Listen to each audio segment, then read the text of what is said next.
Makin lama, kepemimpinan Presiden Soeharto dirasa kian menyimpang dari cita-cita pendirian Orde Baru, meskipun banyak yang kecewa dengan kepemimpinan Soeharto yang makin seperti diktator, namun sedikit yang berani bersuara. Soeharto tak segan memberi hukuman bagi mereka yang bersuara kritis.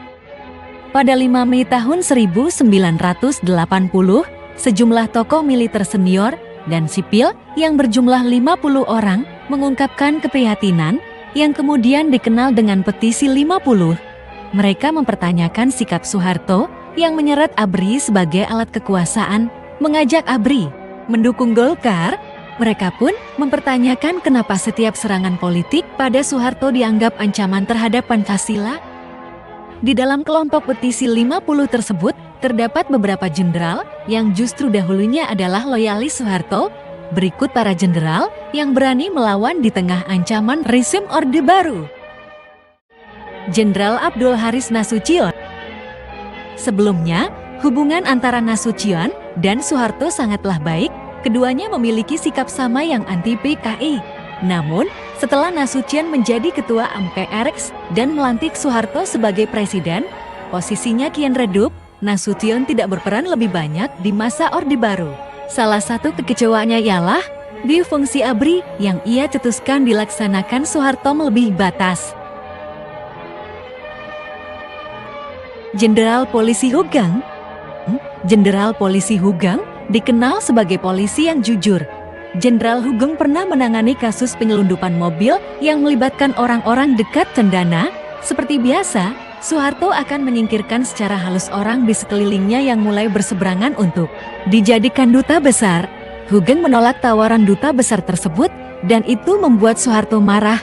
Jenderal Hugeng kemudian lebih memilih mengundurkan diri dari jabatannya sebagai Kapolri yang ia jabat pada tahun 1968 sampai tahun 1971. Letnan Jenderal KK Ali Sadikin. Ali Sadikin adalah Gubernur Jakarta dari tahun 1966 sampai tahun 1977. Sebelumnya dipercaya Soekarno sebagai salah satu menterinya. Keberhasilan Ali Sadikin membangun Jakarta melambungkan namanya, bahkan kaum muda Jakarta menyuarakan Ali Sadikin menjadi calon presiden menjelang pemilu tahun 1977. Situasi itu membuat gerah Soeharto. Terlebih Ali Sadikin berseberangan pendapat tentang keharusan para pegawai negeri untuk masuk Korpri, sedangkan Korpri menjadi pendukung Golkar. Keengganan Ali Sadikin menggiring pegawainya memilih Golkar. Dampaknya, langsung atau tidak langsung Golkar kalah di Jakarta oleh P3 pada tahun 1977. Kekalahan Golkar tersebut sekaligus menutup riwayat Ali Sadikin sebagai gubernur. Setelah itu ia diganti oleh Cokro Pranolo. Letnan Jenderal Ahmad Kemal Idris. Kemal Idris begitu populer di Indonesia wilayah Timur saat menjabat Panglima Antar Daerah Wilayah Indonesia Timur. Namun tiba-tiba jabatan itu dicopot dan Kemal Idris didubeskan menjadi duta besar di Yugoslavia pada tahun 1972. Keputusan itu diambil Soeharto yang lebih mempercayai laporan bahwa kepopuleran Kemal Idris bisa mengancam kekuasaannya. Ketika kekuasaan Soekarno di puncak saja Kemal Idris berani melawan, apalagi dengan Soeharto. Padahal Kemal Idris selalu setia di belakang Soeharto, bersama-sama menumpas PKI dan mendirikan Orde Baru. Letnan Jenderal Hartono Rekso Darsono. Jenderal Darsono adalah salah satu jenderal pendiri Orde Baru.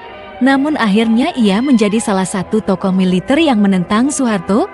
Puncak perseteruan antara Soeharto dan Darsono terjadi ketika Soeharto mencopot Darsono sebagai sekretaris ASEAN. Darsono kerap mengkritik kepemimpinan Soeharto, terlebih dia juga tergabung dalam Posko TNI Angkatan Darat yang terdiri dari Jenderal Purnawirawan Oposan. Di antara jenderal penentang Soeharto, Darsono mengalami hukum yang terberat. Ia dituduh melakukan subversi dan ikut andil meledakkan bom di Bank Sentral Asia, Pecenongan, Jakarta Pusat. Dia divonis 10 tahun. Saat Jenderal Darsono meninggal, pemerintah Orde Baru melarang jenazahnya dimakamkan di Taman Makam Pahlawan Kalibata. Letnan Jenderal Muhammad Yasin. Muhammad Yasin dikenal berhasil meredam pemberontakan Darul Islam Indonesia di Aceh dengan solusi damai saat Yasin menjadi Pangdam Iskandar Muda. Kemudian sukses menumpas habis sisa-sisa PKI di Jawa Timur melalui Operasi Trisula, yang kala itu ia menjabat Kepala Kodam Brawijaya. Karir militer berakhir dengan pengunduran dirinya saat menjadi Wakil Kepala Staf Angkatan Darat. Pengunduran diri tersebut merupakan puncak dari konfliknya dengan Soeharto yang bermula dari persoalan mobil trek. Kala itu, dalam rangka pengamanan pemilu tahun 1971, Yasin meminta kepada Soeharto untuk menyiapkan trek berbobot 3 ton karena kondisi jalan di daerah banyak yang rusak. Namun permintaan tersebut ditolak. Soeharto memerintahkan memakai trek yang berbobot 5 ton. Usut punya usut, trek 5 ton sudah dipesan impor oleh orang-orang dekat Soeharto. Setelah mundur dari karir militer, Yasin kerap mengkritik Soeharto seperti peternakan sapi tapos yang dikelola putra Soeharto, serta monopoli cengkeh oleh Probo Sutejo adik dari Soeharto. Yasin kemudian tergabung dalam petisi 50. Orde Baru lalu mengadili Jenderal Yasin pada 4 April tahun 1981 karena telah melakukan tindakan subversif dan wajib menyampaikan permintaan maaf pada Soeharto. Demikianlah beberapa jenderal yang berani mengkritik Soeharto. Soeharto yang anti kritik menghukumnya dengan mencekal mereka dan keluarganya bepergian ke luar negeri, menutup akses pinjaman bank. Ada pula yang ditahan dan tindakan pengucilan lainnya. Semoga bermanfaat. Salam.